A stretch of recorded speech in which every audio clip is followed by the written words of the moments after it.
جانور جو ہیں وہ ہم خرید کے تو لے کر آتے ہیں، لیکن ذبح کرتے وقت اسپیشلی ہم بالکل بھی بھول جاتے ہیں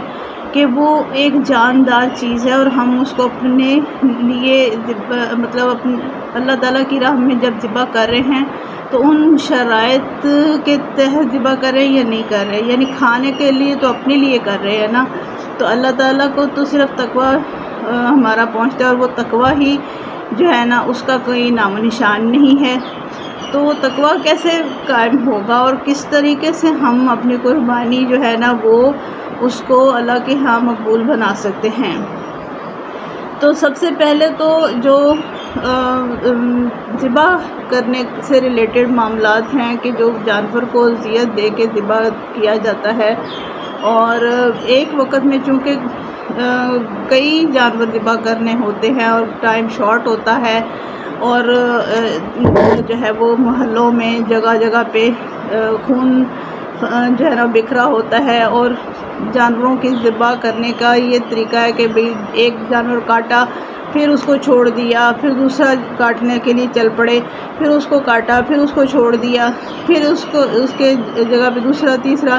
اس طرح سے بعض جگہوں پہ ایسے ہو رہا ہوتا ہے کہ جب ایک ایریا بک ہوتا ہے تو وہ کیا کرتے ہیں قصائی کہ وہ سارے جانوروں کو کاٹ کاٹ کے رکھ دیتے ہیں، اور پھر سب کا گوشت جو ہے نا وہ بناتے ہیں، آہستہ آہستہ بنا رہے ہوتے ہیں۔ اور کافی اس معاملے میں جو ہے نا وہ گرمی سردی بھی ہو رہی ہوتی ہے، کوئی کہہ رہا ہوتا ہے ہمارا پہلے بنائے، کوئی کہہ رہا ہوتا ہے ہمارے جلدی کریں، تو اس طرح کے مسئلے مسائل چل رہے ہوتے ہیں اسپیشلی پہلے دن۔ تو پہلے دن چونکہ ہر کسی کی خواہش ہوتی ہے کہ وہ اس کا جانور پہلے ذبح ہو، اس کو جو ہے نا جلدی ثواب پہنچے، اور جو ہے نا وہ پہلے دن قربانی کا ریٹ بھی زیادہ ہوتا ہے، اور قربانی جو ہے نا اس کی مقبولیت بھی چونکہ زیادہ ہوتی ہے، رش بھی بہت لگا ہوتا ہے، اور پریشر بھی زیادہ بلڈ اپ ہو رہا ہوتا ہے، تو اس وجہ سے جو جانور ہیں ان کی شامت بھی اتنی ہی آئی ہوتی ہے قصائیوں کے ہاتھوں۔ تو میں نے یہ سمجھا کہ میں جو ہے نا وہ اس ویڈیو کو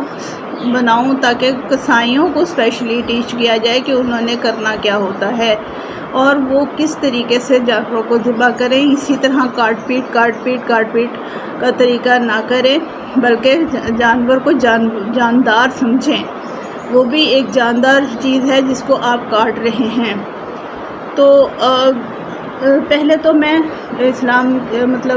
قرآن کی نقطہ نظر سے ایک آیت سورۃ حج کی اور سورۃ